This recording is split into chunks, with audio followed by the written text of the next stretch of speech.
Hi, I'm Hayden Llewellyn, Chief Executive of the EWC. I'd like to offer sincere congratulations to those newly qualified teachers in Wales who over the past 9 months have been undertaking accredited teacher training programmes in Wales. Your certificates confirming qualified teacher status are now available for you to download from the EWC. Now that you are qualified, there's some important things that you do need to know.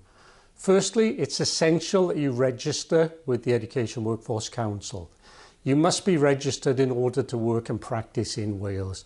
So please do this as soon as possible, make your application to us and we'll help in any way. You should then be ready to work from September. Also, the EWC has a range of resources, guidance and support to help you when you are registered with us. So please jump onto the website and take a look at those things.